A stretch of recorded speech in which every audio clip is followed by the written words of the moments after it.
साथियों, जिस समय रंगभूमि में सभी लोग राम लक्ष्मण को देखते हैं तो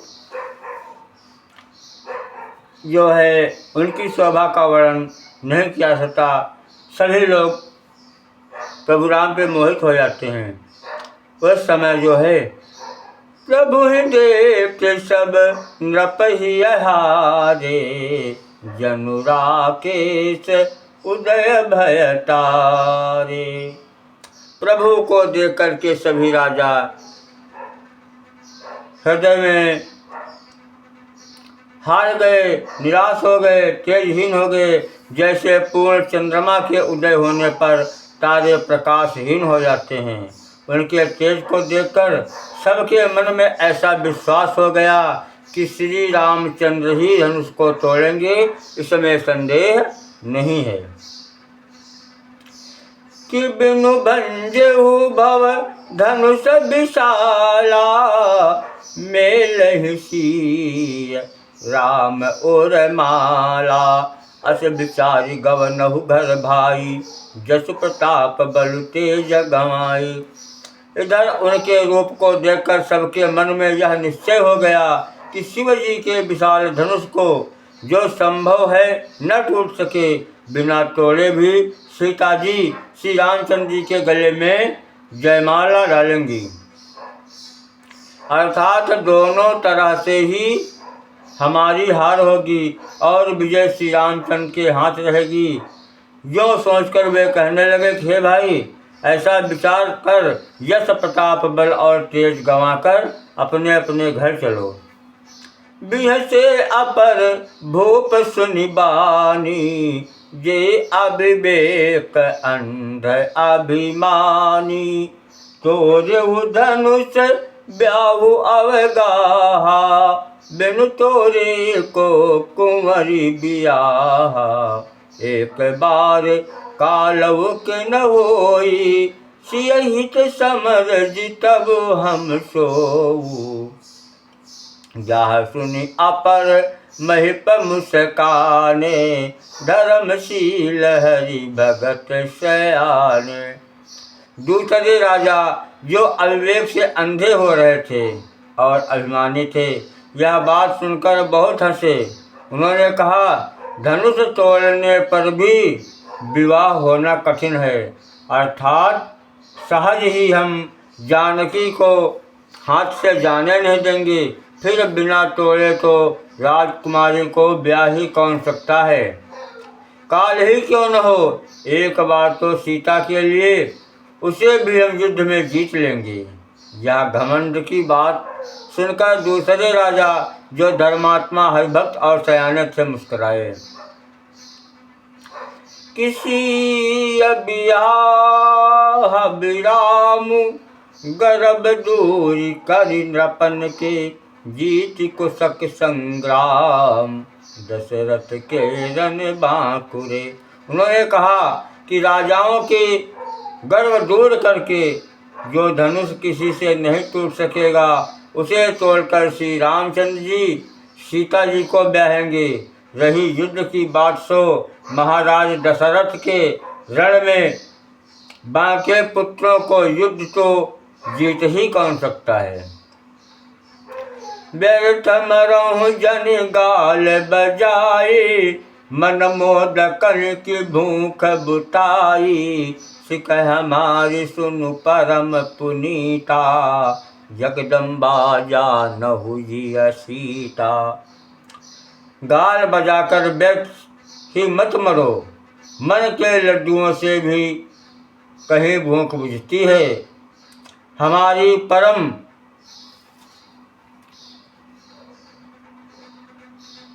पवित्र निष्कपट सीख को सुनकर श्री सीता जी को अपने जी में साक्षात जगत जननी समझो। उन्हें पत्नी रूप में पाने की आशा एवं लालसा छोड़ दो।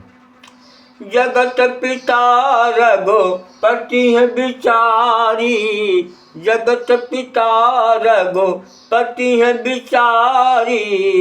भरि लोचन छबिले हुनिहारी, सुंदर सुखद सकल गुण राशि ए दो बंधु शंभु उर्वासी।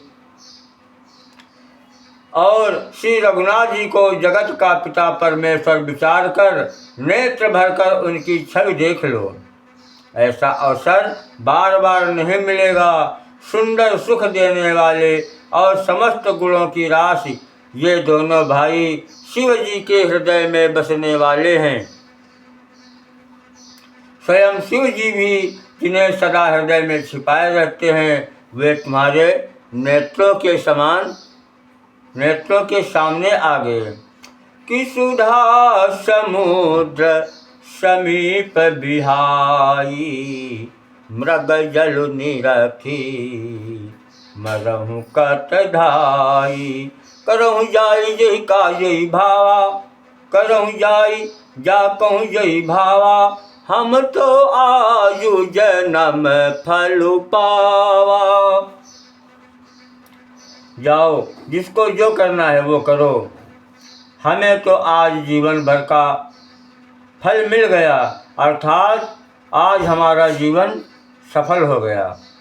अस कही भले भूप अनुरागे, रूप अनूप बिलोकन लागे। देखहि सुर निजे देखहि सुर नभ, चढ़े विमाना बरसहि सुमन करहि कल गाना। देवता लोग भी आकाश से विमानों पर चढ़े हुए दर्शन कर रहे थे और सुंदर गान करते हुए पुष्प वर्षा कर रहे थे। चतुर्जानिषु अवसरुषि तबु, पठई जनक बोलाई। हाँ, पठई जनक बोलाई।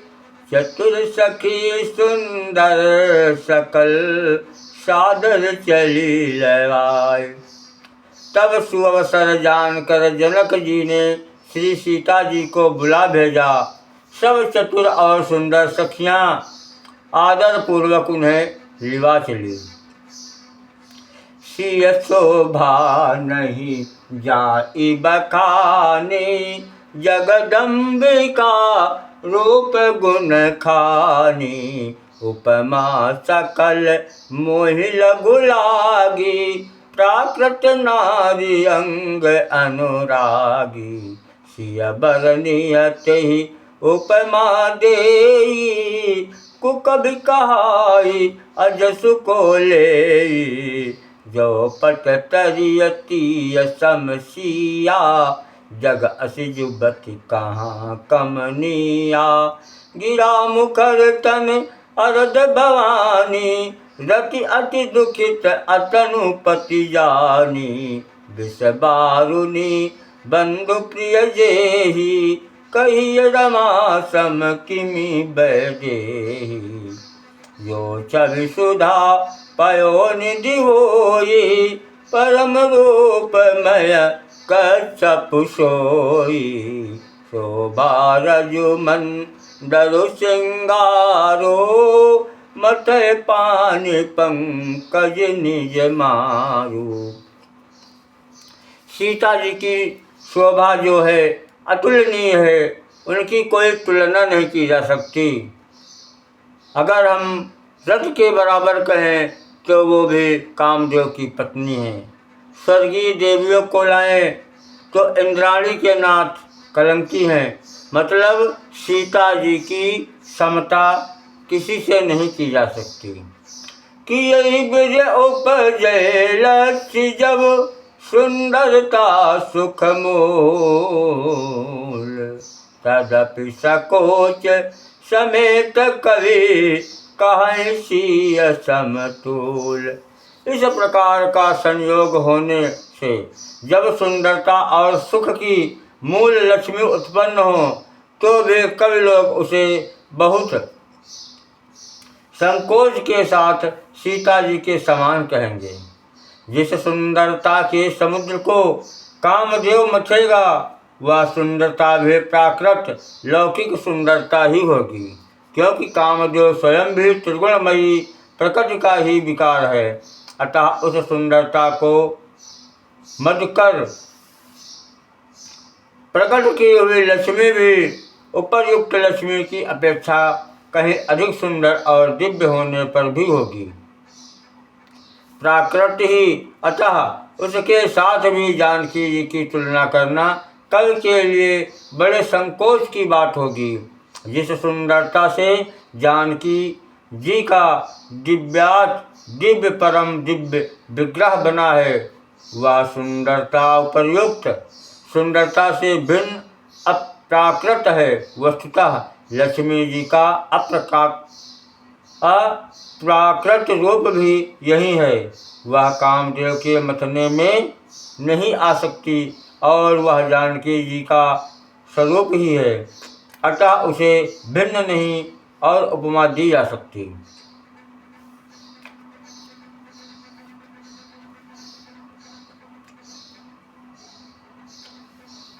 अर्थात शक्तिमान से अभिन्न अद्वैत तत्व है, अतएव अनुपमेय है। यही गूढ़ दार्शनिक तत्व भक्त शिरोमणि कवि ने इस अभूतो मांगलकार के द्वारा बड़ी सुंदरता से व्यक्त किया है कि चली संगल सखी सयानी गावत गीत मनोहर बानी सोहनवल तनु सुंदर सारी सोहनवल तनु सुंदर सारी जगत जननी अतु लित छवि भारी। सयानी सखियाँ सीता जी को साथ लेकर मनोहर वाणी से गीत गाती चली नवल शरीर पर सुंदर साड़ी सुशोभित है। जगत जननी की महान छवि अतुलनीय है कि भूषण सकल सुदेश सुहाए अंग अंग रचि सखिन बनाए रंग भूमि जब सिय पगुधारी देख रूप मोहे नर नारी। सब आभूषण अपनी अपनी जगह पर शोभित हैं, जिन्हें सखियों ने अंग अंग में भली भांत सजाकर पहनाया है। जब सीता जी ने रंग भूमि में पैर रखा तब उनका दिव्य रूप देखकर स्त्री पुरुष सभी मोहित हो गए। हरसि सुरन दुंदुभि बजाई बरसि प्रसून अपसरा गाई पानी सरोज सोह जयमाला अवचट चित्त ए सकल भुआला सिय चकित चित राम ही चाहा सिय चकित चित राम ही चाहा भय मोह बस सब नर नाहा मुनि समीप देखे दो भाई लगे ललक लोचन निधि पाई। श्री राम जय राम जय जय राम श्री राम जय राम जय जय राम। गुरजन लाज समाज बर देखिसी सकुचानी लागी बिलोकन सकिन तन लागी बिलोकन सकिन तन रघुबीर उर आन। श्री राम जय जय राम बोलो सिया राम जय जय राम। साथियों, हमारी आपसे कर प्रार्थना है कि इस चैनल को लाइक शेयर एवं सब्सक्राइब करें तथा कमेंट में जय सिया राम लिखें। भगवान प्रभु श्री राम आपकी सभी मनोकामनाओं को पूर्ण करें। जय जय सिया राम।